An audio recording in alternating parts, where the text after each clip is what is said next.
Hello student, YouTube के हमारे इस चैनल में आप सभी लोगों का स्वागत है। आज के इस वीडियो लेक्चर में हम लोग पढ़ने वाले हैं समांतर प्लेट संधारित्र।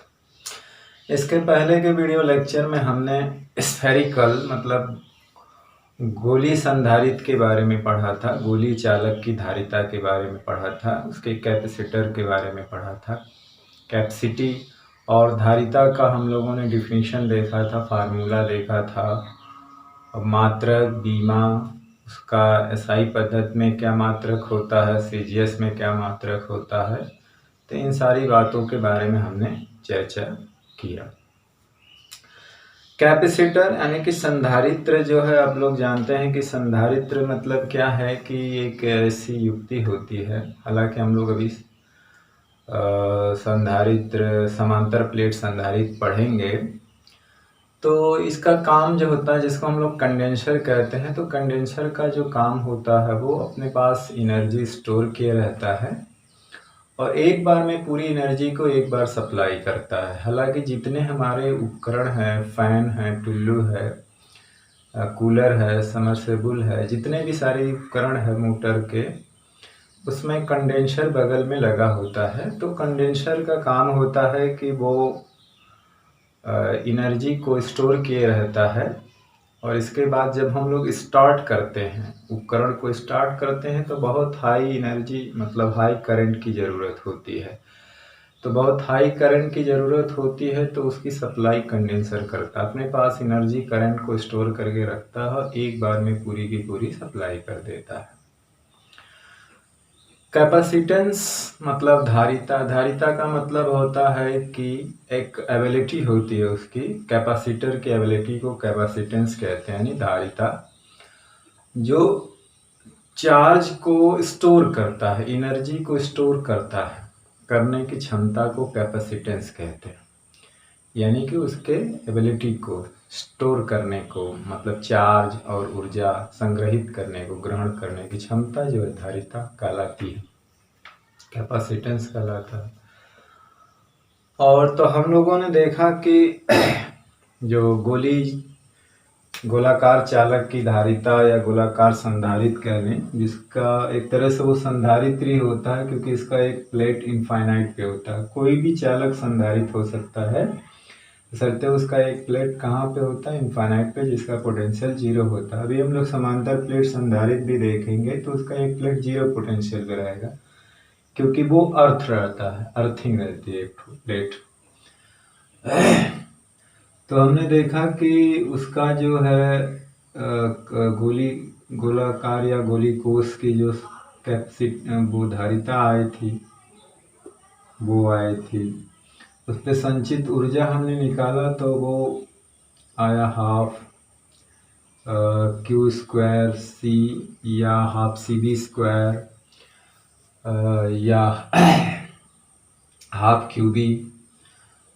तो गोलाकार चालक पर कितनी धारिता इकट्ठा ऊर्जा संचित हो सकती है, तो यहाँ पे सी की वैल्यू यहाँ रख देंगे तो हो जाएगा ये, इतनी एनर्जी जो है एक गोलाकार संधारित्र पर संचित हो सकती है। हमने इन चीज़ों के बारे में पढ़ा। और एक चीज़ है कि जो गोलाकार संधारित्र या गोलाकार चालक की जो धारिता होती है, जिसको हम लोग संधारित्र बोल सकते हैं, कैपेसिटर, उसको रिजेक्ट कर दिया गया क्योंकि इसकी जो कैपेसिटी थी, धारण करने की क्षमता थी अपने पास रखने की, कि वो बहुत कम थी चार्ज, मतलब कि इसकी जो धारिता है वो बहुत ही कम होती है। अगर एक गोलाकार चालक, एक रेडियस का गोलाकार चालक लें तो उसकी क्या जो धारिता होती है वो बहुत ही कम होती है, 1.1 गुणे 10⁻1 फैराड आई थी, तो बहुत कम होती है, इसलिए इसके कैपेसिटर को रिजेक्ट कर दिया गया। दूसरी चीज़, इसके पास जो एनर्जी होती है वो बिखरी होती है, बाउंडेड नहीं होती, बंधी होती नहीं है, बल्कि क्या है, जैसे हमारा एक गोलाकार चालक था, इस पे हमने जो चार्ज दिया, मतलब इसको एनर्जी जो इसके पास संचित है और इसकी रेडियस मान लीजिए आर है, तो इसके पास जो एनर्जी होगी वो आर से लेकर के कहाँ तक, इनफाइनाइट तक फैली हुई है, क्योंकि यहाँ से जो इलेक्ट्रिक फील्ड लाइन निकलेगी वो कहाँ तक जाएगी, इनफाइनाइट तक जाती। चीज चूंकि इसके पास बाउंडेड बधी हुई एनर्जी नहीं है, बिखरी हुई एनर्जी है, यानी कि इसके बगल में ये जो आसपास के चार्ज हैं उसको रिपेल करने में या उसको अट्रैक्ट करने में अपनी एनर्जी को खर्च कर देता है, पूरा बिखरा हुआ। अगर इसे कहा जाए कि अचानक अपनी पूरी एनर्जी दो तो नहीं दे पाएगा, क्योंकि ये बिखरी हुई एनर्जी है, लॉस हो जाती है इसकी एनर्जी। यहाँ अगल बगल के जो चार्ज होते हैं उनको अट्रैक्ट रिपल करने में, माइनस क्यू है तो अट्रैक्ट करने में, प्लस क्यू है तो रिपल करने में, तो बधी हुई एनर्जी है, बिना काम की होती है। तो इसके आशा नहीं किया जा सकता है कि इससे आवश्यकता पड़ने पर ये बाउंड इकट्ठा की हुई एनर्जी एक बार सप्लाई कर दे। तो कैपेसिटर का यही काम होता है कि अपने पास एनर्जी को स्टोर किया रहता है और पूरी पूरी एनर्जी आवश्यकता पड़ने पर सप्लाई करता है वहाँ पे जहाँ हमें हाई करंट की ज़रूरत होती है। तो ये इसीलिए ये जो गोलाकार संधारित्र हुए थे स्फेरिकल, उसको हटा दिया गया और एक्सपेरिमेंट करते करते जो है इसमें मॉडिफिकेशन हुआ, तो हमारे सामने निकल के आया समांतर प्लेट संधारित्र, जिसकी धारिता को हम लोग बहुत अधिक बढ़ा भी सकते हैं और उसके अंदर जो एनर्जी को बाउंड करके रखा जाता है। तो हमारा है समांतर प्लेट संधारित्र के बारे में हमको पढ़ना है।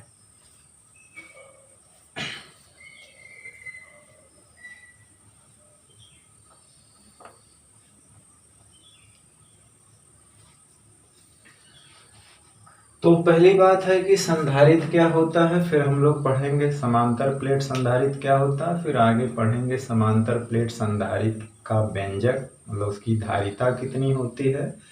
तो हम यह भी देखेंगे कि जो उसकी धारिता निकल के आएगी वो सिर्फ उसके डायमेंशन पे, एरिया पे, उनके बीच की गैपिंग पे और मीडियम पे डिपेंड करती है, क्यू और वी पे डिपेंड नहीं करती है। ठीक।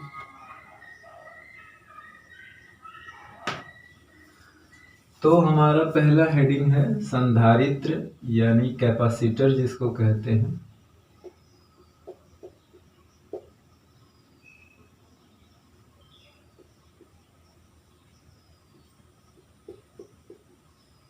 कैपेसिटर, संधारित्र यानी कि कैपेसिटर।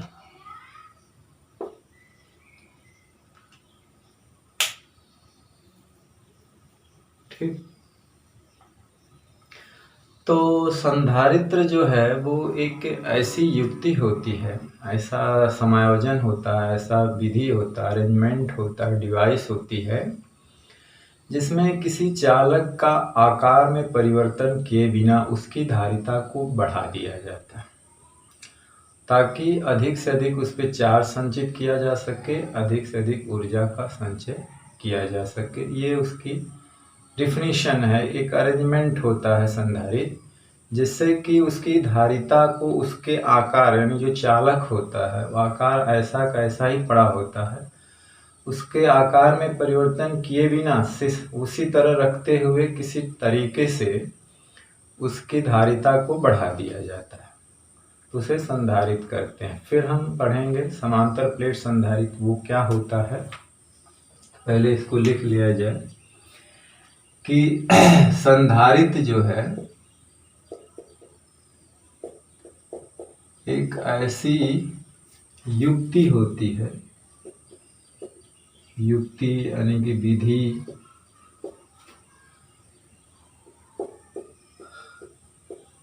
है जिसमें किसी चालक का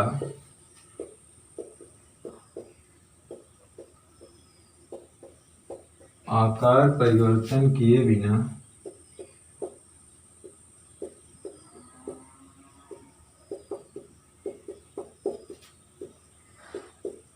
उसकी धारिता को बढ़ा दिया जाता है, को बढ़ा दिया जाता है, जिससे संधारित्र पर अधिक से अधिक आवेश तथा ऊर्जा का संचय किया जा सके,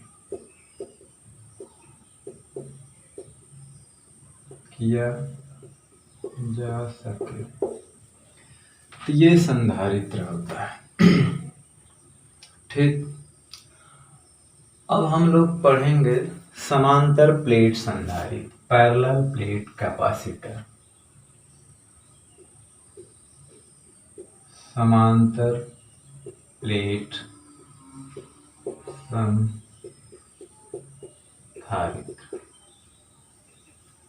यानी कि इसको कहते हैं पैरेलल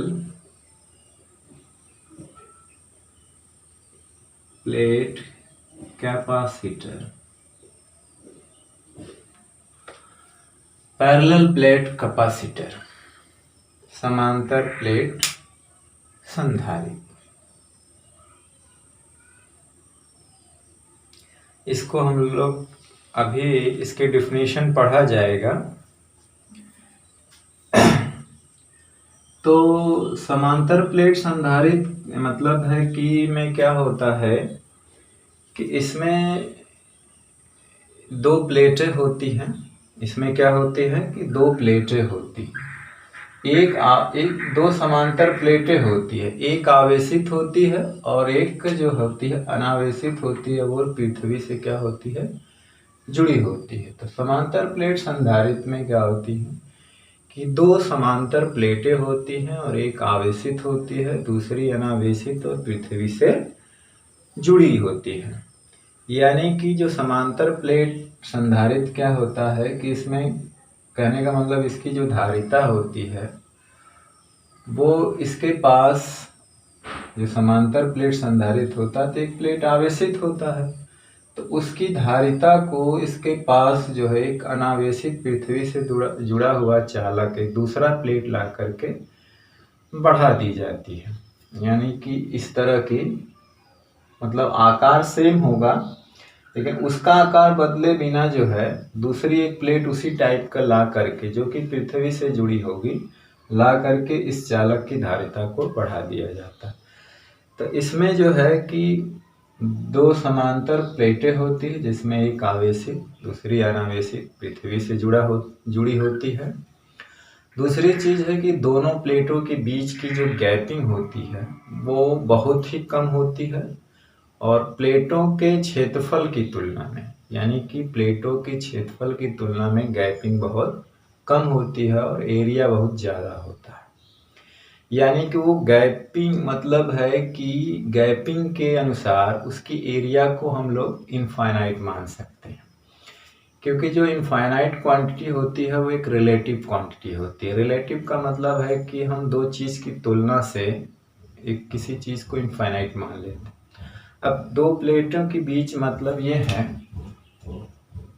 कि दो प्लेटों के बीच की गैपिंग d इतना कम होती है और एरिया बहुत ज़्यादा होती है। d is very very very smaller than a। तो इस मुकाबले में हम क्या करेंगे कि a को मान लेते हैं कि वो इनफाइनाइट प्लेट है, मतलब एरिया की प्लेट है, बहुत बड़ी है इसके मुकाबले। यानी इस प्लेट के अंदर यहाँ पे अगर कोई चींटी रख दिया जाए तो उसे क्या लगेगा कि ये प्लेट बहुत बड़ी है कि नहीं। तो ये रिलेटिव क्वांटिटी होता है, हालांकि इनफाइनाइट कोई चीज़ जाती नहीं है, मतलब है कि किसी एक के मुकाबले में दूसरे को इनफाइनाइट मान लिया जाता है। अगर वो छोटा हो और उसके मुकाबले में ये बहुत बड़ा हो तो ये कहते हैं कि ये इनफाइनाइट लेंथ की है या इसकी एरिया इनफाइनाइट है, यानी बहुत बड़ी एरिया है।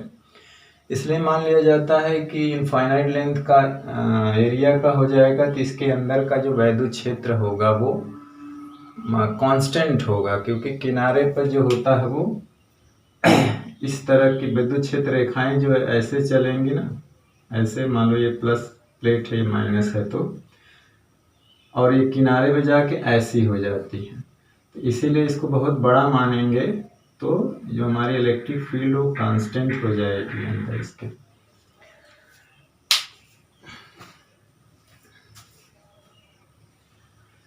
तो पहली चीज इसमें यह है कि दो समांतर प्लेट होती है, दोनों के एरिया समान होती है, उनके बीच की गैपिंग उसके क्षेत्रफल के मुकाबले बहुत कम होती है। और दूसरी चीज़ है कि एक आवेशित होती है प्लेट और दूसरी वाली अनावेशित होती है, चालक ही होती है लेकिन पृथ्वी से कनेक्ट होती है। ऐसा करने से क्या होता है, और दूसरी चीज़ जो चार्ज होता है प्लेटों पर, अगर हम उसको क्यू चार्ज देते हैं प्लेट पर, तो वो चार्ज जो है प्लेट के बाहर नहीं होता, प्लेट के अंदर होता है। तो प्लेट के बाहर चार्ज 0 होता है तो इलेक्ट्रिक फील्ड भी 0 होती है। वो इस तरह से अभी हम लोग जो इसके बारे में लिखते हैं कि जैसे हमने इस पे plus charge plus Q charge दे दिया, तो इस पे प्लस चार्ज आ गया, मतलब दोनों तरफ आ गया, इधर भी आ गया और इधर भी आ गया, आधा आधा इधर आ गया, आधा इधर भी आ जाएगा। भाई चालक प्लेट है तो दोनों तरफ आ जाएगा। अच्छा, अब उसके बगल में एक प्लेट और हम लाए करीब, तो क्या होता है कि इसके प्रेरण के कारण इधर माइनस चार्ज आ जाएगा और इस साइड इस प्लस चार्ज आएगा, क्योंकि वो माइनस को अपनी तरफ अट्रैक्ट करेगा, प्लस को दूर भेज देगा। तो इस चालक पे हम चार्ज दिए हैं और इसी तरह से बिना इसके आकार में परिवर्तन किए भी उसी लेंथ का और उसी एरिया का एक दूसरी प्लेट लाते हैं। तो जब हम प्लेट लाते हैं तो ये प्रेरण के कारण इसके सामने वाली फेस पर क्या होता है, माइनस चार्ज आता है, दूसरे वाले फेस पे प्लस चार्ज आता है। तो ये माइनस याद रखना कि जो पॉजिटिव चार्ज होता है वो विभव को बढ़ाता है और नेगेटिव चार्ज विभव को घटाता है। तो ये नेगेटिव चार्ज इसके विभव को घटाएगा और ये पॉजिटिव चार्ज इसके विभव को बढ़ाएगा। लेकिन नेगेटिव चार्ज जो है इससे पास में है और पॉजिटिव चार्ज इससे दूर में है, तो किसका प्रभाव ज़्यादा पड़ रहा है, नेगेटिव चार्ज का। तो देखिए नेगेटिव चार्ज इसके करीब होने से मतलब ये तो वृद्धि करेगा इसके पोटेंशियल में और ये क्या करेगा, कमी। यानी कि जब हम इसके विभव को घटा देंगे, यानी यहाँ पे देखिए जब ये घटा देंगे तो हम इस पे क्या करेंगे, अधिक से अधिक और भी चार्ज ला करके रख सकते हैं, चार्ज ला सकते हैं। विभव घट गया तो और अधिक इसके चार्ज ला सकते हैं। कहने का मतलब यह है कि उसकी धारिता क्या होती है, बढ़ा सकते हैं। मतलब इस प्लेट की जो धारिता तो फिक्स होगी, लेकिन इस प्लेट के आने के वजह से इस पे विभव कम होता है, कम होने से इसका जो धारिता है वो इस पूरे सिस्टम की बढ़ जाती है, यानी कि इसका विभव घट जाता है। तो जब विभव घट जाता है तो हम और चार्ज ले जा करके उस पर रख सकते हैं। ठीक, अगर इस प्लेट को हम लोग अर्थ कर दें, क्या कर दें, अर्थ कर दें, तो जानते हैं कि ये प्लस चार्ज है तो पृथ्वी से हाई पोटेंशियल पे होगा, तो यहाँ से इलेक्ट्रॉन हमने पढ़ा है कि इलेक्ट्रॉन यहाँ से निकल करके जाएंगे, इस प्लेट के धन आवेश को क्या करेंगे, न्यूट्रलाइज कर देंगे, नलिफाई कर देंगे, न्यूट्रलाइज कर देंगे। ऐसा होने से क्या होता है कि इस प्लेट पे नेगेटिव चार्ज इंक्रीज कर जाएगा। जब ये नेगेटिव चार्ज इसको न्यूट्रलाइज कर जाएंगे तो इस पे क्या हो जाएगा कि इलेक्ट्रॉनों की संख्या, नेगेटिव चार्ज थोड़ा इंक्रीज कर जाता है। तो जब इंक्रीज कर जाता है, क्योंकि अब यहाँ पे पॉजिटिव चार्ज बढ़ गए, भाई यहाँ का तो ये हट गया ना, तो यहाँ पे पॉजिटिव चार्ज ज़्यादा से ज़्यादा इलेक्ट्रॉन को अट्रैक्ट करता है, यानी कि यहाँ पे इलेक्ट्रॉनों की संख्या यानी कहने का नेगेटिव चार्ज बढ़ जाता है। तो जब ही ये न्यूट्रलाइज होता है, नेगेटिव चार्ज बढ़ जाता है, तो होता क्या है कि जो इसके आउटर मोस्ट प्लस चार्ज होते हैं वो मूव करने लगते हैं अंदर की तरफ। क्या करने लगते हैं, अंदर की तरफ क्या होते हैं, मूव हो जाते हैं। तो इसका मतलब है कि पूरे चार्ज जो है बाहर से अंदर चले आते हैं, बाहर से क्या चले आते हैं, अंदर।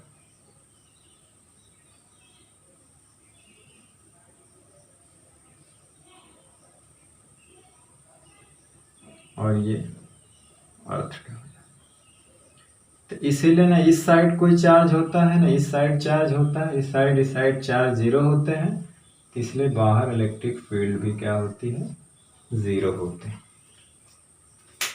यानी कि जब हमने अर्थ नहीं किया हुआ था, एक चालक लाए थे, उस पर क्यू चार्ज दिए, तो जाहिर सी बात चालक प्लेट है तो इसके दोनों ओर चार्ज आ जाएंगे।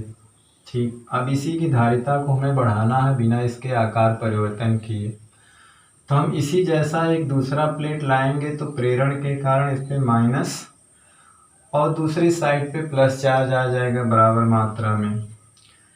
तो ये माइनस क्या करता है, इसके विभव को घटा देता है और ये प्लस इसके विभव को बढ़ाएगा, लेकिन रिजल्टेंट क्या होता है कि नेगेटिव चार्ज इसके पास में है और ये दूर में है, क्योंकि विभव जो है चार्ज से दूरी पर निर्भर करता है। दूरी की वजह से विभव घटेगा, तो पास के वजह से बढ़ता है, तो ये इसके वजह से कुछ इसका विभव घट जाता है, जिससे इस पूरे सिस्टम की धारिता क्या होती है, बढ़ जाती है। अब धारिता को और बढ़ाना है और इसके विभव को कम करना है, तो हम इसको अर्थ कर देते हैं।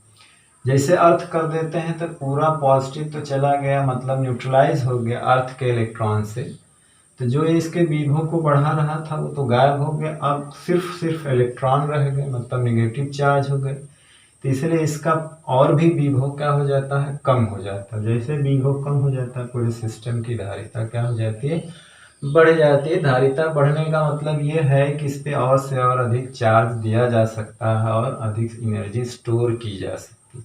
जितना अधिक हम चार्ज देंगे, बाय बल द्वारा काम करेंगे, मतलब इसकी पोटेंशियल एनर्जी उतनी बढ़ जाती है।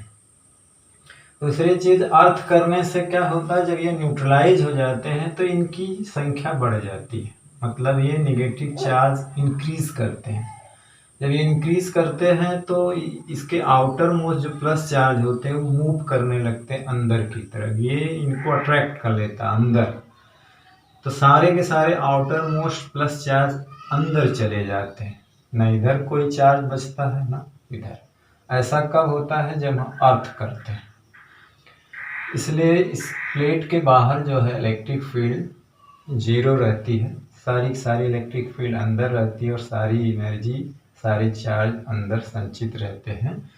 ऐसा कब होगा, जब हम एक प्लेट को अर्थ कर रहे रहेंगे तब। ठीक, तो ये इसका एक तरह से कह लीजिए कि संधारित्र का एक तरह से एक प्रिंसिपल था। ठीक, अब हम लोग समांतर प्लेट संधारित्र क्या है, उसकी धारिता क्या होती है, उसके बारे में लिख लेते हैं। ठीक, तो इस चीज को मैं मिटा देता हूं।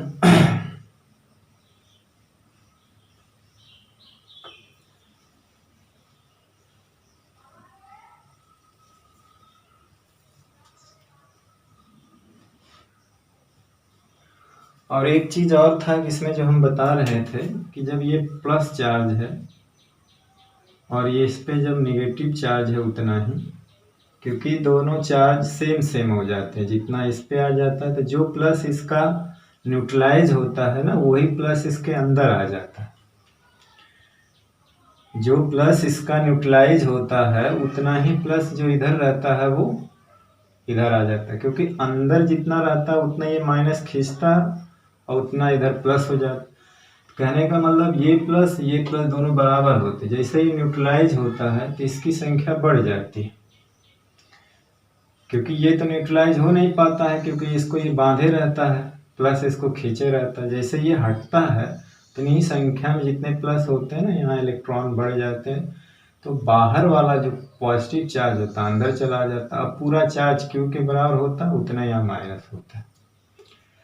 और इलेक्ट्रिक फील्ड भी देखिए, ये प्लस से किधर होती है, माइनस की तरफ होती है, प्लस से माइनस की तरफ, प्लस से माइनस की तरफ। और ये गैपिंग जो होती है वो बहुत ही कम होती है इसके एरिया के मुकाबले, तो ये माना जाता है कि इनफाइनाइट लेंथ, मतलब ये कि ये इनफाइनाइट प्लेट होती है एरिया की। तो इसके सिरों का जो इलेक्ट्रिक फील्ड है उसे नेगलेक्ट माना जाता है, जिसको बाहरी प्रभाव कहा जाता है। हालांकि बाहर जाके कर्व हो जाती है तो असमान इलेक्ट्रिक फील्ड हो जाती है। तो देखिए इलेक्ट्रिक फील्ड दो प्लेटों के बीच बधी हुई। अब जो है चार्ज जो है इनके बीच क्या हुआ है, बंधा हुआ है, और एनर्जी भी इसके बीच बधी हुई संचित हुई है। अब ये वर्क कर सकता है, मतलब अगर ये एनर्जी अगर किसी को अचानक चाहिए तो ये अपनी पूरी बधी हुई एनर्जी एक बार में सप्लाई कर सकता है।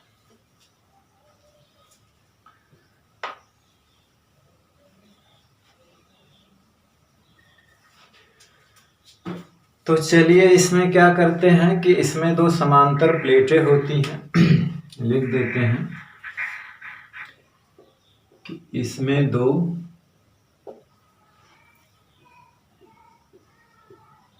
समांतर प्लेटें होती हैं, एक आवेशित होती है, एक आवेशित तथा दूसरी अनावेशित होती है। चालक प्लेटें होती हैं इसमें दोनों, इसमें जो दो प्लेटें होती है वो दोनों चालक होती है, लेकिन एक आवेशित होती है एक अनावेशित। तो एक आवेशित और दूसरी अनावेशित पृथ्वी से जुड़ी होती है, पृथ्वी से जुड़ी होती। पृथ्वी से जुड़ी प्लेट पर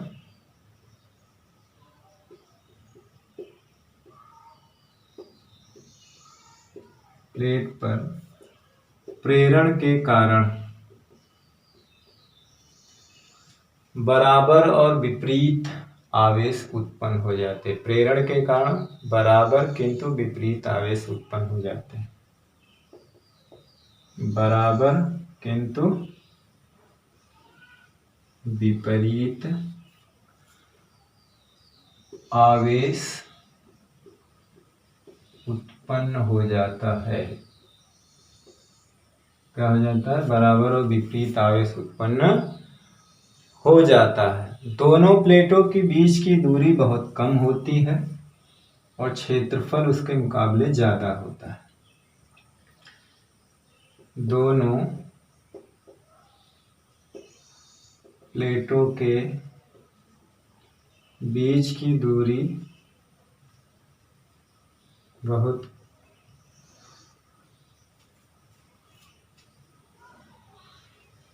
प्लेटों के बीच की दूरी प्लेटों के क्षेत्रफल के मुकाबले, प्लेटों के क्षेत्रफल की अपेक्षा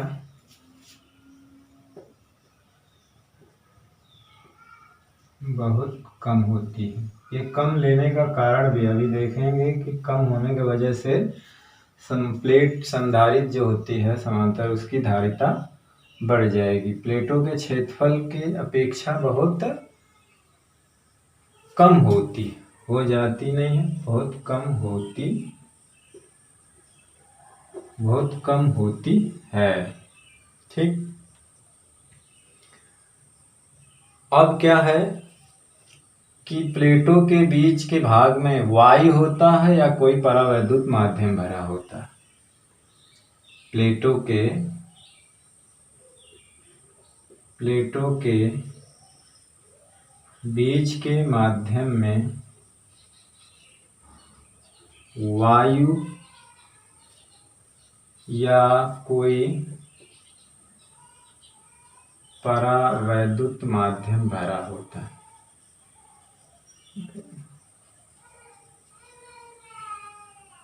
भरा होता है।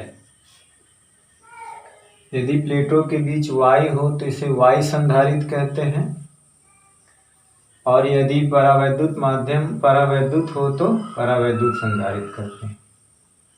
यदि प्लेटों के बीच वायु हो तो इसे वायु संधारित मतलब वायु समांतर प्लेट संधारित अथवा परावैद्युत पदार्थ हो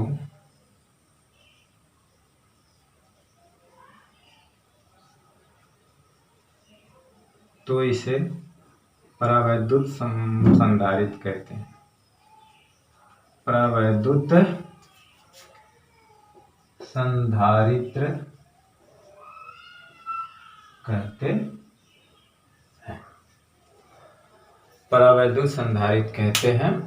और इसका स्क्रीनशॉट ले लीजिए।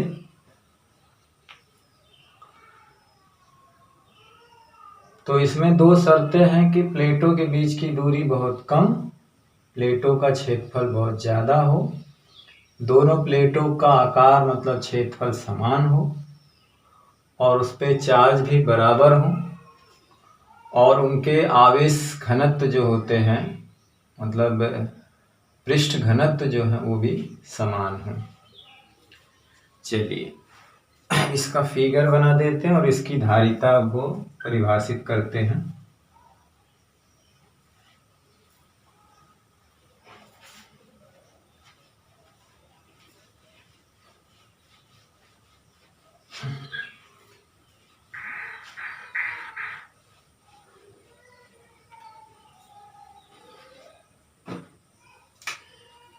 तो आप प्लेट को आप एक लाइन से बना सकते हैं। ये प्लेट है या ऐसे बनाया जाता है, ऐसे बनाने से अच्छा है कि आप एक लाइन बना दीजिए, है कि नहीं। तो एक ऐसी प्लेट होगा, ये दूसरी प्लेट उसके बगल में रहती है, ठीक। इस पे प्लस क्यू चार्ज होता है उसी मात्रा में, के बाद माइनस चार्ज होता है और दूसरी वाली अर्थड होती है। दूसरी प्लेट क्या होती है, अर्थड होती है। अर्थ, इस पे माइनस क्यू चार्ज होता है। हालांकि नेट चार्ज तो जीरो होता है, लेकिन हम जो है किसी डिफिनीशन में या किसी न्यूमेरिकल क्वेश्चन में इसके एक प्लेट के चार्ज को कैलकुलेट करेंगे, दोनों का नहीं। मतलब दोनों का नेट चार्ज तो जीरो हो जाएगा तो बात ही खत्म। तो एक प्लेट के चार्ज को हम लोग काउंट करेंगे, एक प्लेट के चार्ज को, क्यू उसी का परिमाण लिया जाता है। अब है इस संधारित्र की धारिता क्या होती है। तो संधारित्र की प्लेटों पे आवेश क्यू, इसकी एरिया जो होती है वो दोनों ओर की समान होती है और इसके बीच की दूरी को हम लोग डी से दिखाते हैं, बहुत कम होती है यहाँ पे, यानी कि डी बहुत बहुत कम होता है एरिया, और एरिया दोनों प्लेटों की बराबर होती है, ठीक। ए जैसे कि अगर ये A1 A2 है तो A1 बराबर A2, जिसको हम लोग ए मान लेते हैं,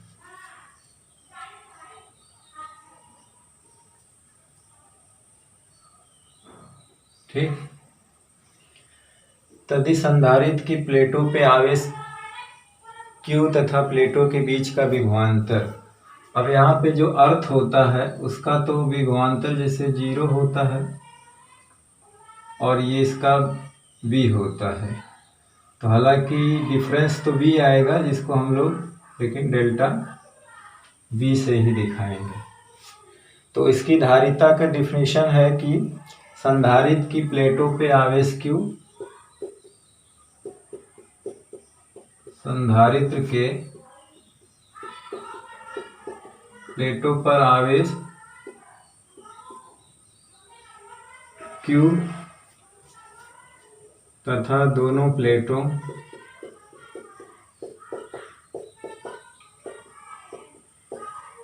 बीच के विभवांतर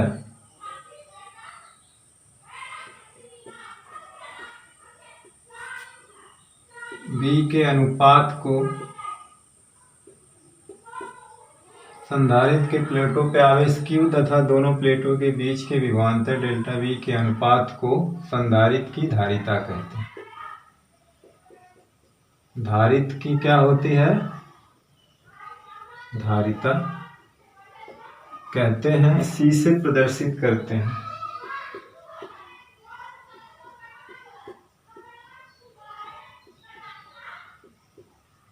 प्रदर्शित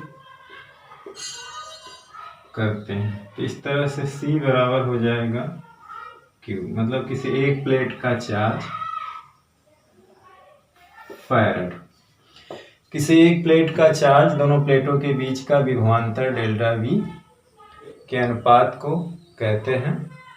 ठीक, तो ये संधारित्र की धारिता का डिफिनीशन और फार्मूला है। वहां पर भी डेल्टा V ही था गोलाकार चालक में, बशर्ते उसकी दूसरी प्लेट इनफाइनाइट पर होती थी। बस यहाँ पे क्या हुआ है कि ये वाली प्लेट हम इनफाइनाइट से ले आके यहाँ रख दिए। उसमें क्या था, जो गोलाकार संधारित्र था उसमें दूसरी प्लेट कहाँ पे थी, इनफाइनाइट पे, जिसका पोटेंशियल 0। बस हमने इसमें क्या किया है कि ये वाली इनफाइनाइट से उठा करके प्लेट यहाँ पे रख दी है। ठीक, अब कभी कभी पूछा जाता है एक फैराड धारिता किसे कहते हैं।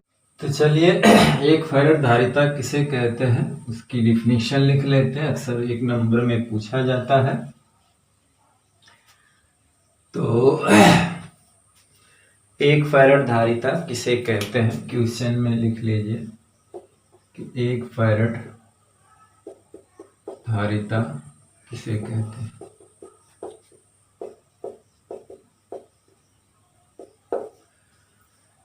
तो हम जानते हैं कि किसी संधारित्र की धारिता जो होती है, की धारिता C बराबर होती है Q बटे डेल्टा V।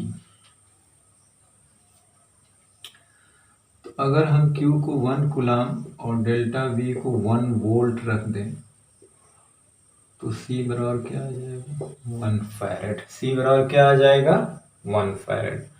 अर्थात एक फैराड धारिता उस संधारित्र की धारिता है, अर्थात एक फैराड धारिता उस संधारित्र की धारिता है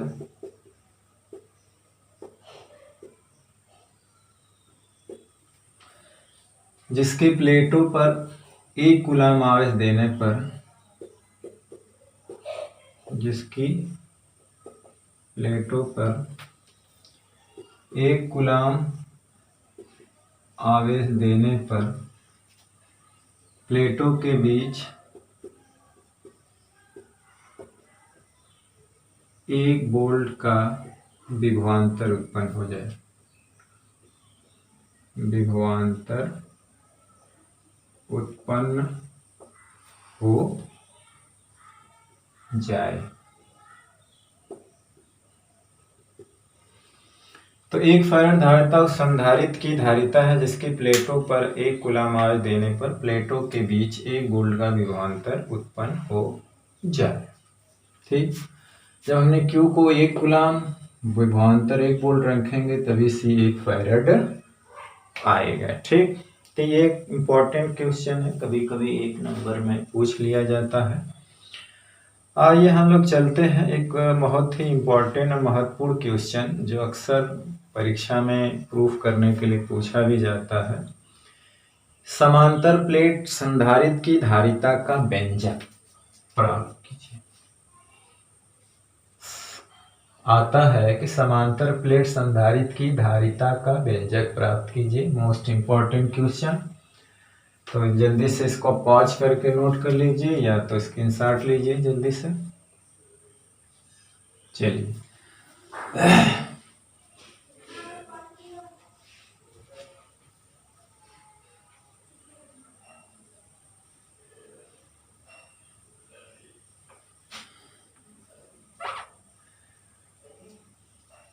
हम जो है संधारित्र को पे जो चार्ज देते हैं वो बैटरी के द्वारा देते हैं, बाहरी स्रोत बैटरी के द्वारा। उस पर जो चार्ज स्थापित करते हैं बैटरी ही उस पर चार्ज ले जाके स्थापित करती है।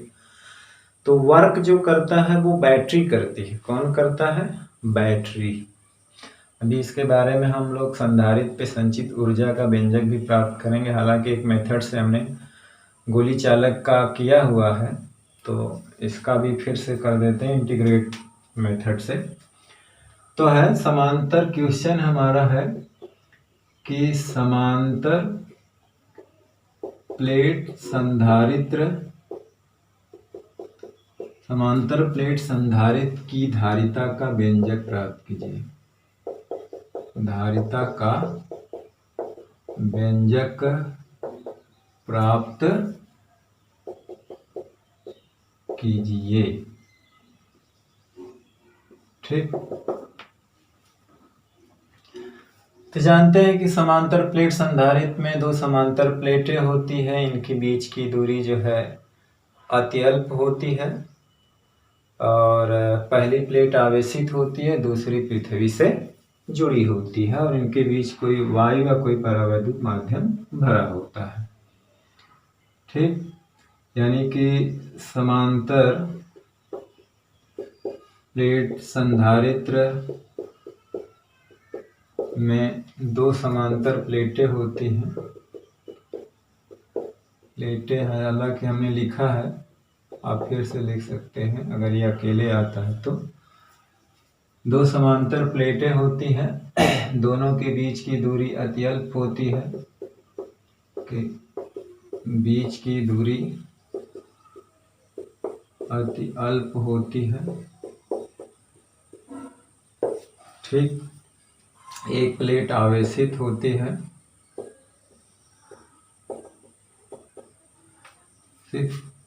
तथा दूसरी अनावेशित और पृथ्वी से प्रेरण के कारण इस पे आवेश आता, पृथ्वी से जुड़ी होती है। इनके बीच वायु या कोई परावैद्युत माध्यम भरा होता है, कोई परावैद्युत माध्यम भरा होता है। ठीक, तो समांतर प्लेट संधारित्र ये है, दो समांतर प्लेटें। अभी हम कहेंगे कि इस पे चार्ज क्यों देंगे, तो प्रेरण के कारण इस पे भी आ जाता है चार्ज। अर्थ करने से इसके आउटर मोस्ट चार्ज अंदर आ जाते हैं, बाहर कोई चार्ज नहीं रहता है। इलेक्ट्रिक फील्ड बाहर जीरो होती है, जो भी इलेक्ट्रिक फील्ड होगी वो अंदर होगी। इनके बीच की दूरी अत्यल्प d है, एरिया दोनों की मान लेते हैं a है और इसका पृष्ठ आवेश घनत्व सिग्मा है और इसका माइनस सिग्मा। मान लेते हैं इनके बीच कोई k परावैद्युतांक का परावैद्युत माध्यम भरा हुआ है। ठीक,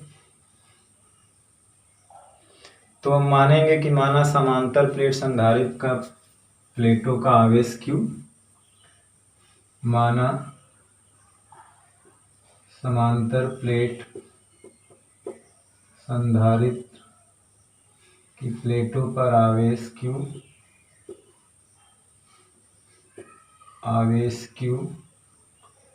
इनके बीच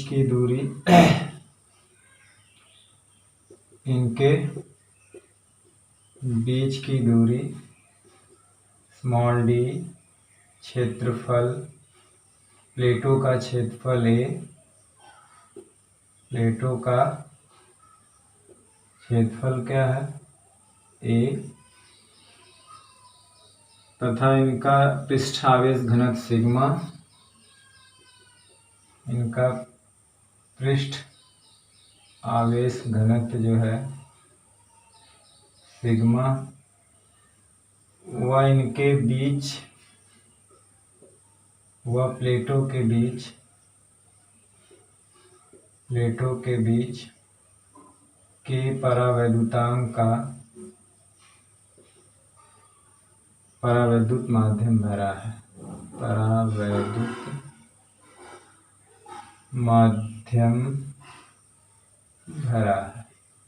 ठीक, देखिए हमें धारिता निकालने के लिए मेन मकसद है कि हम इनका पोटेंशियल डिफरेंस निकालें। तो पोटेंशियल डिफरेंस निकालने का मकसद है कि पहले इसका हम लोग इलेक्ट्रिक फील्ड निकालें। तो इलेक्ट्रिक फील्ड इनके बीच आप जानते हैं कि धन से ऋण की तरफ होगी, इधर से इधर की तरफ होगी, ऐसे ऐसे सब इलेक्ट्रिक फील्ड होगी। इलेक्ट्रिक फील्ड बाउंड है, बाहर तो इलेक्ट्रिक फील्ड 0 है, अंदर ही है। और यहाँ पे ये कंडीशन है कि डी बहुत बहुत छोटा है ए से, तो लगभग ये इनफाइनाइट एरिया की प्लेट है। तो अभी हम लोग जो है पीछे जो गॉस वाला नियम, गॉस लॉ पढ़ रहे थे, तो उसमें हम लोगों ने एक धन और प्लेट और ऋण प्लेट के बीच वैद्युत क्षेत्र निकाला था।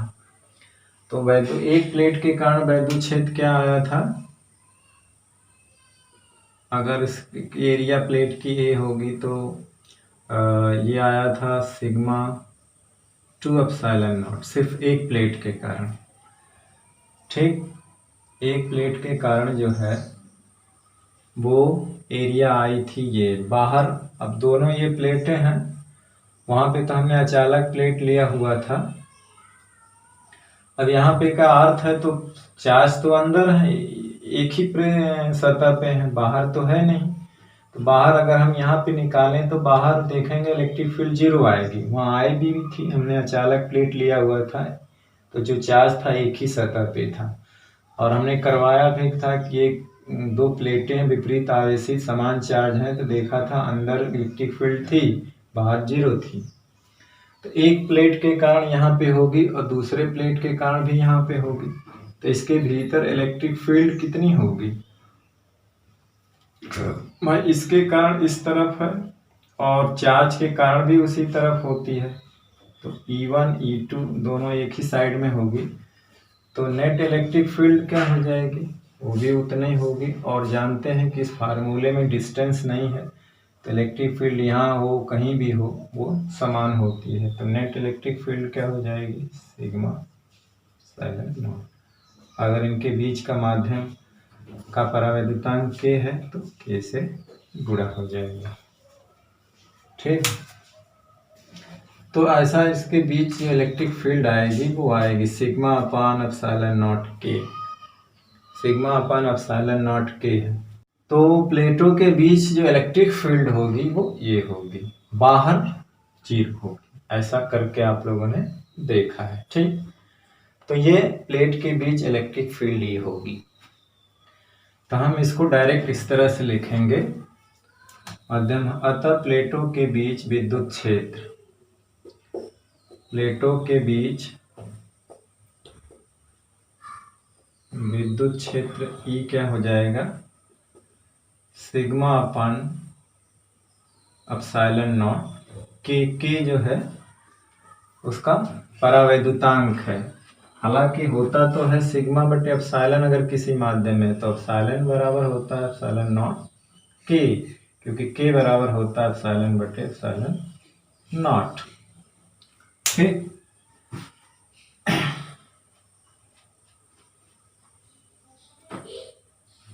अब इनके बीच इलेक्ट्रिक फील्ड और विभवांतर इलेक्ट्रिक फील्ड में एक रिलेशन ये होता है कि चूंकि E बराबर ये भी होता है डेल्टा V अपान डी। हालांकि यहाँ पे मैग्नीट्यूड लिया जाता है या माइनस भी होता है, तो माइनस पे हमें ध्यान नहीं देना। ठीक, तो यहाँ से तो प्लेटों के बीच विभवांतर जो होगा, प्लेटों के बीच उत्पन्न विभवांतर,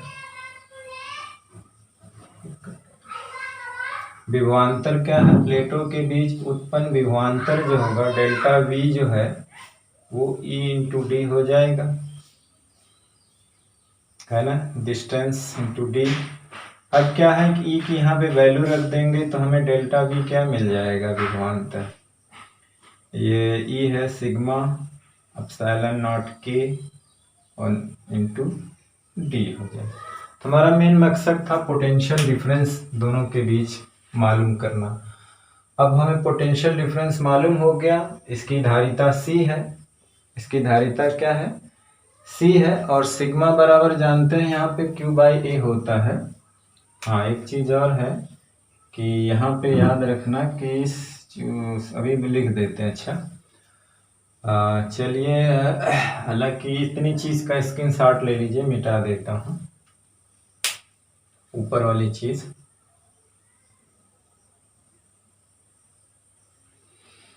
चलिए, ऊपर का ये मिटा दिया जाए।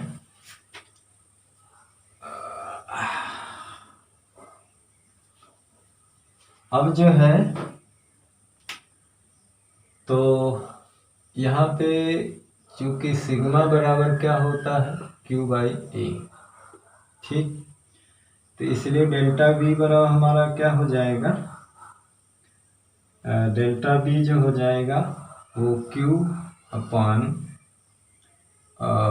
Not KA into D. अब समांतर प्लेट संधारित्र की धारिता C बराबर क्या हो जाती है, समांतर प्लेट संधारित्र की धारिता C बराबर होती है Q/डेल्टा V। तो इसलिए C बराबर हो जाएगी Q और डेल्टा V की वैल्यू ये होती है Q/एप्सिलॉन naught K into T. Q से Q कैंसिल, ये पूरा ऊपर चला जाएगा, तो C बराबर हो जाएगा एप्सिलॉन नॉट KA/D। ये किसी परावैद्युत संधारित्र समांतर प्लेट संधारित्र की धारिता आई, जिसको हम यम मान सकते हैं। हालांकि हमने पीछे यम ले लिया था, या तो C लीजिए, Y को C0 ले लीजिए, क्या दिक्कत है। यहाँ पे हमने पीछे शायद माध्यम की जो धारिता आई थी गोलाकार की, हमने CM लिया था मीडियम, और गोलाकार चालक की जो Y में हम C लिया था, तो वो क्या है कि आप इसको CM ले लीजिए, या तो माध्यम का C ले लीजिए और Y का C0 ले लीजिए, एयर का C0 मतलब C0, से कोई दिक्कत नहीं है। तो नोटेशन है जैसा लीजिए, ये नीचे का भी मिटा दिया गया, स्क्रीनशॉट ले लिए हैं।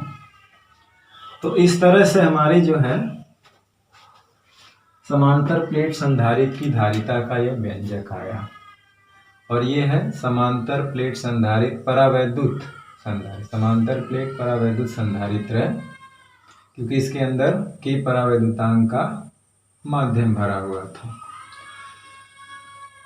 तो अगर आता है तो आप के लेना जरूरी नहीं है, आप निर्वात में भी निकाल सकते हैं, कोई जरूरी नहीं कि के ले लीजिए, आप उस तरह से भी निर्वात के लिए भी निकाल सकते हैं। वायु माध्यम के लिए इस तरह से, वायु संधारित्र के लिए क्या हो जाएगा, K1 होता है, तो हम C0 मान लीजिए रख लेते हैं, तो एप्सिलॉन नॉट A/D आएगा।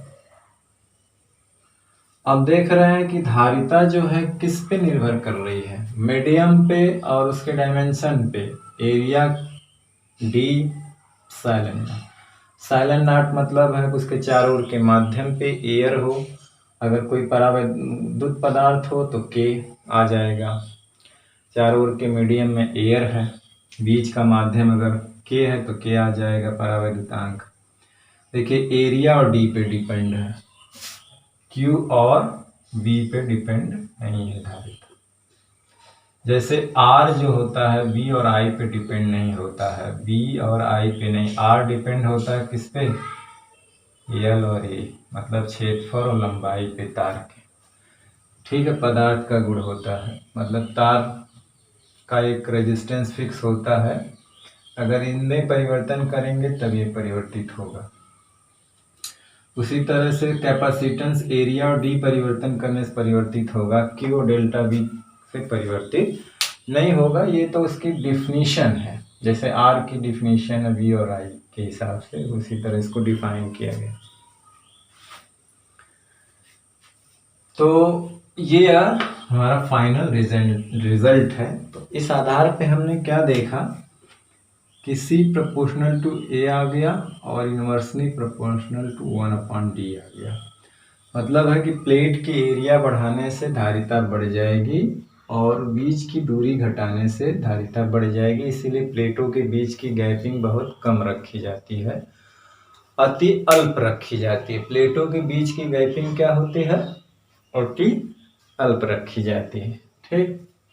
इसीलिए हमने कहा था कि प्लेटों के बीच की दूरी अति अल्प होती, ताकि उसकी धारिता अधिक से अधिक हो जाए, ठीक। तो ये था इसका व्यंजक, याद रखिएगा। यहाँ से आप चाहे तो K की डिफिनीशन भी ले सकते हैं, आप अगर हम देखें यहाँ पे तो सी नॉट करें, सी नॉट वहाँ पे हमने जो है Cm लिया था तो K आ गया, यानी माध्यम की धारिता निर्वात की धारिता के अनुपात को माध्यम का परावैद्युतांक कहते हैं। अब ये जानते हैं कि K ग्रेटर देन 1 होता है एयर को छोड़ करके, ठीक, तो इसलिए सी नॉट भी ग्रेटर देन 1 होगा।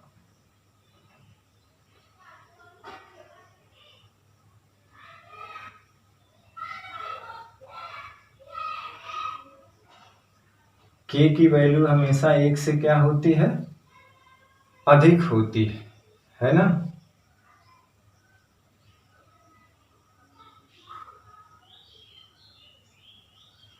K की वैल्यू जो है ऑलवेज ग्रेटर देन 1 होती है। तो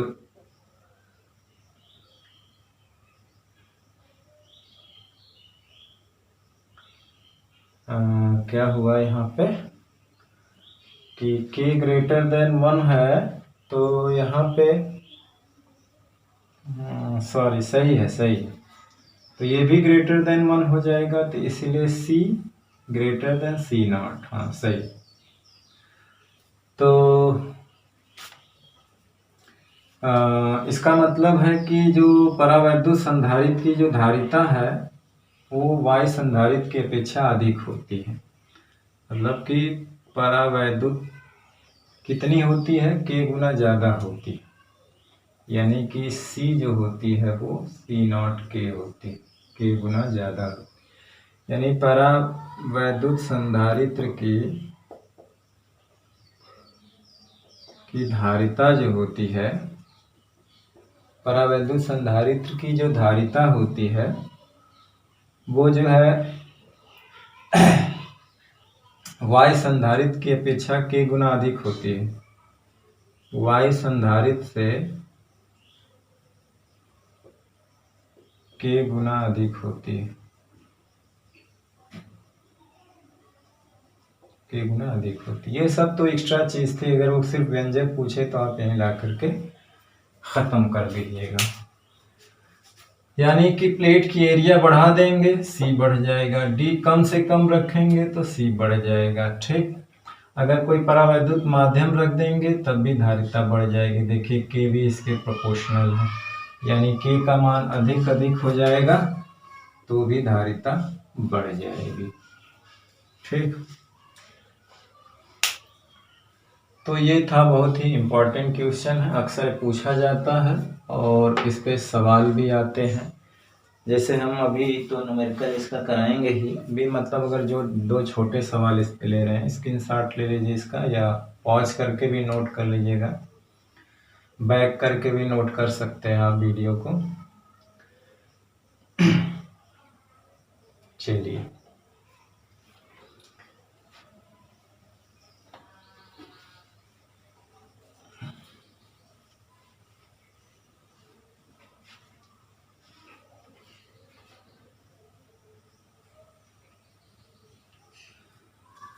तो अब जैसे कि मान लीजिए कि प्लेट है, और ये प्लेट जो होती है वो स्क्वायर भी होती है या तो वृत्ताकार भी होती है। मान लीजिए ये प्लेट है, एक प्लेट और है, और इसकी लेंथ L है, ये B है, और इनके बीच की दूरी D है, ठीक है। चार्ज इस पे प्लस Q है, माइनस Q है, और तो पूछ ले इसकी धारिता क्या होगी। तो जाहिर सी बात है धारिता होता है एप्सिलॉन नॉट A/D। तो यहाँ पे एरिया प्लेट की क्या हो जाएगी, L गुणे B, तो यानी धारिता हो जाएगी एप्सिलॉन नॉट LB/D। उसी तरह से अगर 2 वृत्ताकार प्लेट हो जाए, माइनस Q है, इस पे प्लस Q चार्ज है, इनके बीच की दूरी D है, यहाँ पे एयर है, वायु है, तो इसकी अगर संधारिता पूछे, मतलब 2 प्लेट है वृत्ताकार ऐसे है, और इसकी रेडियस जो है मान लीजिए स्मॉल r है, स्मॉल r रेडियस है, तो इसकी धारिता एप्सिलॉन नॉट A/D तो एप्सिलॉन नॉट इसका हो जाएगा पाई आर स्क्वायर अपॉन डी, ये धारिता हो जाएगी। तो मतलब फार्मूला बेस्ड सवाल है, इसी पे कोई चीज़ जैसे 1 2 3 तीन चीज़ें हैं, तीन चीज़ें में दो चीज़ दिया रहेगा, चौथी आप निकाल सकते हो सकता है एरिया जो डायरेक्ट ना दे करके इस रूप में दिया रहे। ठीक, तो आप हालांकि न्यूमेरिकल के लिए जो है वो आगे आएगा एक वीडियो।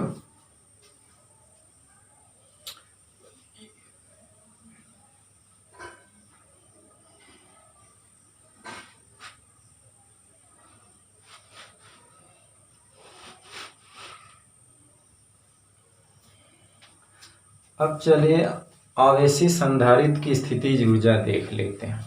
आवेशित जो संधारित्र है उसकी स्थिति ऊर्जा। ठीक है, बाकी चीज़ें जो आगे आएंगी वो आएंगी, स्थितिज ऊर्जा ही देख लीजिए। अब ये आएगा आंशिक समांतर प्लेट संधारित्र आएगा, ये बहुत सारे चीज़ें आएंगे आगे। तो हेडिंग है आवेशित संधारित्र की स्थितिज ऊर्जा। अभी जो है ऊर्जा घनत्व तो आएगा, दो प्लेटों के बीच मध्य बल आएगा, बहुत सारी चीज़ें आएंगी। आवेशित संधारित्र की स्थितिज ऊर्जा, हालांकि इसको हमने करा दिया है गोली आवेश संधारित्र के लिए, स्फेरिकल कैपेसिटर में हमने कराया है, गोली चालक की धारिता में, वो भी एक कैपेसिटर ही है, बशर्ते उसकी एक प्लेट इनफाइनाइट पे होती है। तो आवेशित संधारित्र की स्थितिज ऊर्जा, जाहिर सी बात है कि प्लेट पे जो चार्ज दिया जाता है वो बैटरी के द्वारा दिया जाता है। किसके द्वारा दिया जाता है? बैटरी के द्वारा चार्ज दिया जाता है। तो बैटरी जो है क्या होती है कि जैसे एक प्लेट है, ये दूसरी प्लेट है, अब इसको हम लोग बैटरी से जोड़ देते हैं, तो क्या करता है कि ये पॉजिटिव यहाँ के इलेक्ट्रॉन को वो क्या है खींच लेता है, और खींच करके ये इधर फ्लो करके इधर ले आके जमा कर देता है इलेक्ट्रॉन, तो इस पे इलेक्ट्रॉन जमा कर देता है, जमा कर देता है। ठीक, अब यहाँ पे न कोई पॉजिटिव चार्ज होता है क्योंकि यहाँ नेगेटिव है, पॉजिटिव को हमेशा अट्रैक्ट किया रहेगा, ना इसके बाहर कोई नेगेटिव चार्ज होता है क्योंकि ये पॉजिटिव चार्ज इसको अट्रैक्ट किया। जो भी चार्ज होते हैं वो प्लेट के अंदर होते हैं, बाहर कोई चार्ज नहीं होता है। तो जाहिर सी बात है कि इस चार्ज जैसे जैसे इस पे जमा होता है तो बैटरी वर्क करती है। जैसे मान लीजिए कि किसी टाइम टी पे चार्ज जो है इसके पास, किसी क्षण पे चार्ज मान लीजिए क्यू डैश है, भाई इसकी प्लेट की धारिता तो सी है ही है, किसी क्षण पे इस पे चार्ज क्यू है, क्योंकि जैसे पहला चार्ज रखेंगे तो इसे कोई वर्क नहीं करना पड़ेगा, दूसरा नेगेटिव चार्ज जब इस पे देंगे तो बैटरी को वर्क करना पड़ेगा, क्योंकि नेगेटिव चार्ज इसे रिपेल करेगा, लेकिन ये बार बल लगा करके ऊर्जा दे करके उसको यहाँ पे बिठाती है, यानी वर्क करती है, यानी बाह्य बल द्वारा वर्क किया जाता है, बैटरी द्वारा क्या किया जाता है? वर्क किया जाता है। तो किसी समय मान लीजिए टी पे इस पे चार्ज क्यू है और उस समय प्लेटों के बीच का पोटेंशियल डिफरेंस V है, तो उसकी धारिता क्या हो जाएगी? Q डैश अपान V डैश, Q डैश अपान V डैश हो जाएगी। ठीक, या ये कह सकते हैं कि Q डैश बराबर हो जाएगा CV डैश, ये कह सकते हैं। अब मान लेते हैं कि इस प्लेट पर या यहाँ से अगर हम DQ चार्ज यहाँ से लेके आते हैं, तो भाई नेगेटिव चार्ज लेके आएंगे तो ये पॉजिटिव उसको अट्रैक्ट करेगा, ज़बरदस्ती लेके आएंगे, या इधर DQ चार्ज हम इस पे बैठाना चाहते हैं इस प्लेट पे बैटरी द्वारा, तो हमें वर्क करना पड़ेगा। लेकिन मामूली चार्ज है, DQ चार्ज ले जाने पे इसके पोटेंशियल में यानी कि ये V डैश में जो है कोई चेंज नहीं आएगा। ठीक, क्योंकि बहुत छोटा चार्ज है तो मामूली परिवर्तन होगा जिसको हम लोग नेगलेक्ट मान लेते हैं। तो अब संधारित्र को dq आवेश देने में जो किया गया कार्य होता है वो मान लेते हैं dw। तो किया गया कार्य होता है चार्ज गुणे विभवांतर। ठीक, तो यहां से b डैश बराबर जो होगा वो क्या है, q डैश अपान c है। तो यहां से हम लोग क्या b डैश को हम लिख सकते हैं q डैश अपान c dq। तो dq चार्ज देने में dw। अब हमें इस पे टोटल चार्ज यानी इसको पूरी तरह से चार्ज करना है, और चार्ज किस पे कितना रखना है, प्लस q चार्ज। तो इसलिए अब प्लस q चार्ज रखने में किया गया कार्य क्या होगा, संधारित्र को q आवेश तक आवेशित करने में किया गया कार्य क्या होगा, तो वो कार्य होगा, इंटीग्रेट कर देंगे यानी कि 0, यानी हमें 0 से कितना चार्ज देना है q, तो हो जाएगा 0 से q चार्ज देने में कितना काम किया जाएगा, तो q डैश c dq। ठीक, अब इसी का इंटीग्रेट कर देंगे, 1/c तो बाहर हो जाएगा, q डैश का हो जाएगा q dash square by 2 0 to q dq के सापेक्ष इंटीग्रेट कर देंगे। तो q डैश की जगह q रख देंगे तो हमारा हो जाएगा 1/q स्क्वायर बाई 2 और 0 रखेंगे तो ये आएगा। तो w बराबर हो जाएगा q स्क्वायर अपान 2c, यानी यही जो है उसकी स्थितिज ऊर्जा हो जाएगी, संधारित्र की स्थितिज ऊर्जा। ठीक,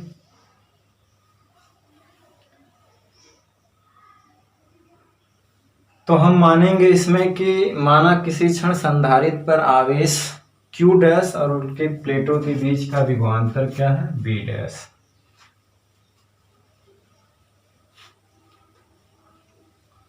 मानेंगे कि किसी क्षण वही टाइम t पर माना किसी क्षण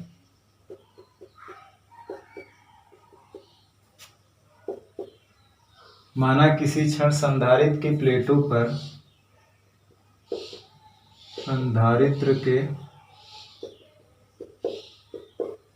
पर आवेश q डैश तथा प्लेटों के बीच का विभवांतर b डैश या स्मॉल b मान सकते हैं, b डैश या स्मॉल b मान सकते हैं। तब q डैश बराबर हो जाएगा c b डैश या b डैश बराबर हो जाएगा q डैश अपान c। c जो है उस संधारित्र की क्या है, समांतर प्लेट संधारित्र की क्या है, धारिता। जहाँ c संधारित्र की धारिता है, जहाँ c क्या है, संधारित्र की धारिता, संधारित्र की धारिता है।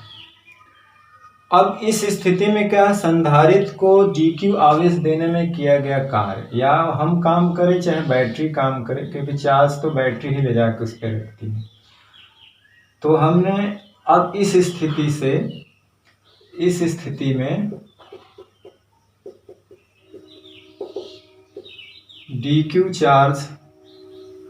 dq आवेश देने में किया गया कार्य क्या हो जाएगा, dq आवेश देने में किया गया कार्य क्या होगा, dw होगा, क्योंकि सूक्ष्म काम भी हो जाएगा। तो विभवांतर गुणे आवेश ऐसा पड़े हैं, w बराबर q इंटू डेल्टा v होता है ना। अब यहाँ पे क्या है, b डैश की वैल्यू रख दीजिए, तो b डैश की जगह q डैश अपान c dq हो गया। ठीक, मान लीजिए किसी टाइम पे उस पे चार्ज q डैश था, अब हम एक सूक्ष्म चार्ज फिर से उस प्लेट पर रखना चाह रहे हैं, तो रखने में हमारे द्वारा या बैटरी के द्वारा काम किया जाएगा, लेकिन चार्ज इतना छोटा है कि पोटेंशियल डिफरेंस में कोई ज़्यादा अंतर नहीं आएगा, पोटेंशियल डिफरेंस भी b डैश ही है। या वी डैश मान लेते हैं या वी ही मान लेते हैं या डेल्टा वी ही रहने देते हैं। ठीक, अब संधारित्र को जो है 0 से Q आवेश देना, संधारित्र को 0 से Q आवेश तक आवेशित करने में किया गया कार्य। संधारित्र को पहले उस पर कोई चार्ज नहीं था, 0 से Q आवेश तक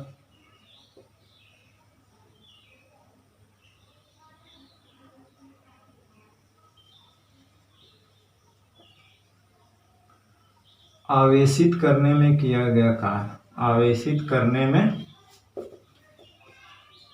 किया गया कार्य क्या होगा। अब हमें Q आवेश पूरा उसको आवेशित करना है, तो इसका मतलब है कि हमें क्या करना है, इसका इंटीग्रल कर देना है। ठीक, यानी कि 0 से Q आवेश तक Q dash C D Q, इसका क्या कर देना है, इंटीग्रेट कर देना है। तो जाहिर सी बात है W, अब जो चीज़ कॉमन है बाहर ले लीजिए। अब C बाहर हो जाएगा, Q डैश का डी क्यू के सापेक्ष इंटीग्रेट करेंगे तो हमारा आ जाएगा Q डैश स्क्वायर बटे 2 0 to Q। तो हमें क्या मिलेगा, यहाँ पे हमें मिलेगा 1/c है। अब हम अपर लिमिट Q रखेंगे तो Q स्क्वायर 2 और फिर 0 लिमिट रखेंगे तो ये, तो हमें किया गया कार्य मिला Q स्क्वायर अपॉन 2c। यही जो है पोटेंशियल एनर्जी हो जाएगी, क्योंकि किया गया कार्य ही स्थितिज ऊर्जा के रूप में संधारित्र में क्या हो जाता है, संचित हो जाता है। चार्ज को रखना मतलब उसके अंदर हम पोटेंशियल एनर्जी संचित कर रहे हैं, और वो पोटेंशियल एनर्जी जो होती है वो कहाँ संचित होती है, वो संचित होती है प्लेटों के बीच वैद्युत क्षेत्र में, प्लेटों के बीच। और ये एनर्जी बाउंडेड होती है। ये एनर्जी कैसे होती है, बाउंडेड होती है। इसको और रूप में लिखना चाहें तो हमने पीछे करवाया था, आप जानते हैं कि C बराबर Q बाई V होता है, तो Q के जगह हम CV लिख दें तो क्या हो जाएगा, U बराबर हाफ CV स्क्वायर हो जाएगा। या फिर इसी को हम लोग चेंज कर दें, यानी कि हम जो है C को गायब कर दें तो हमें मिलेगा हाफ QB। तो ये 3 अलग अलग रिजल्ट होता है, Q square 2C, half CV square या हाफ QB।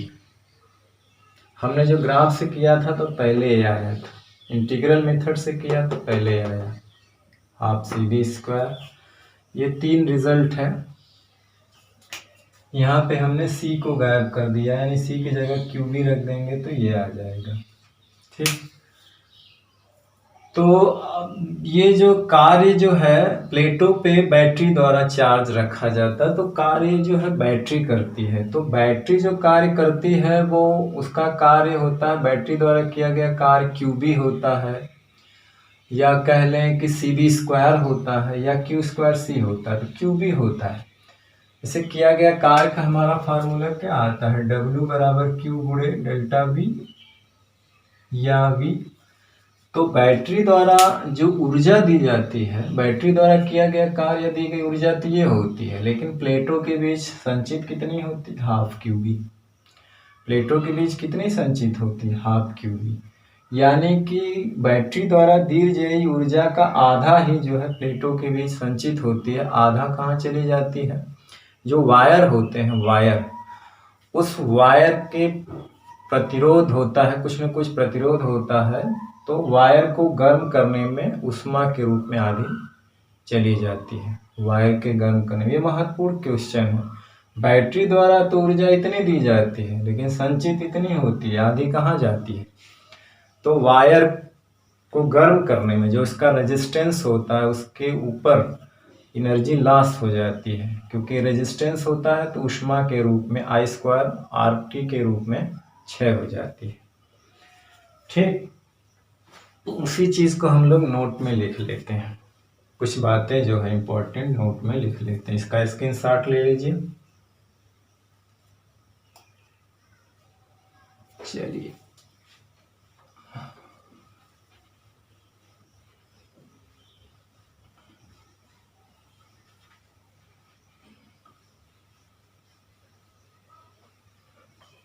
कुछ महत्वपूर्ण नोट।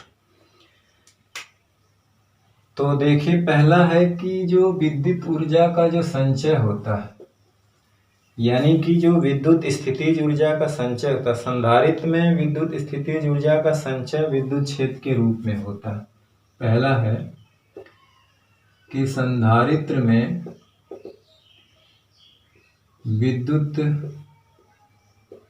ऊर्जा का संचय जो होता है विद्युत क्षेत्र के रूप में होता है, क्षेत्र के रूप में विद्युत क्षेत्र मतलब प्लेटों के बीच जो विद्युत क्षेत्र होता है उसके रूप में संचित होते हैं।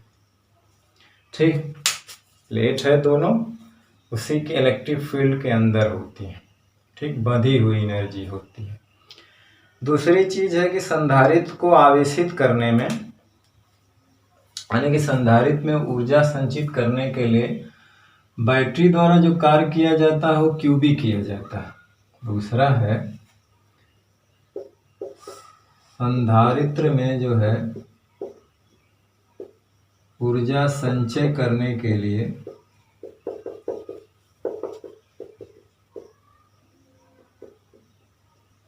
बैटरी द्वारा किया गया कार्य जो होता है वो क्यूबी, जबकि संधारित्र में ऊर्जा हाफ क्यूबी संचित होती है, मतलब आधी। मतलब क्या होती है? आधी होती है। यानी बैटरी जो होती है वो संधारित्र में संचित ऊर्जा के दुगनी ऊर्जा देती है, तो हाफ संचित होती है। हाफ कहाँ चली जाती है?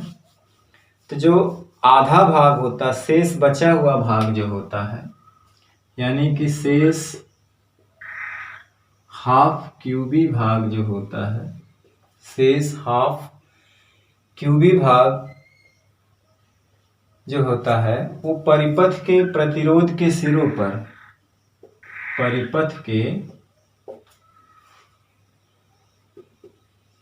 प्रतिरोध के सिरों पर ऊष्मा के रूप में क्षय हो जाती है। तो ऊष्मा के रूप में क्या होती है? क्षयित हो जाती है, क्षयित हो जाता है। ठीक, तो आधा भाग ही उसमें क्या होता है? संचित होता है, और आधा भाग जो है ऊष्मा के रूप में क्षयित हो जाता है। जो तार के कुछ ना कुछ रेजिस्टेंस होते हैं, तो तार को गर्म करने में, क्योंकि जब चार्ज चलते हैं तो तार में गर्म होते हैं, तार के अंदर और भी इलेक्ट्रॉन होते हैं, एटम्स होते हैं, उनसे टकराते हुए जाता है तो कुछ एनर्जी लॉस कर देता है। तो कहने का मतलब है कि आधी एनर्जी कम से कम संधारित्र को संचित करने में आधी लॉस हो जाती है प्रतिरोध के सिरों पर, आधी ही संचय होता है। तो बैटरी तो इतना काम करती है, संचय इतना होता है, और आधा जो है प्रतिरोध के सिरों पर ऊष्मा के रूप में क्षय हो जाती है। और संधारित्र में विद्युत ऊर्जा का संचय जो है विद्युत क्षेत्र के रूप में होता है। प्लेटों के बीच जो क्षेत्र होता है उसी में जाकर के वो संचित हो जाती है। ठीक, तो आज के वीडियो लेक्चर में बस इतना ही, और हम लोग फिर अगले वीडियो लेक्चर में एक नए टॉपिक के साथ मिलेंगे। तब तक आप लोग पढ़ाई करते रहिए, पढ़ते रहिए, और अपनी परीक्षा का ईमानदारी से तैयारी करते रहिए। All the very best. Thank you very much.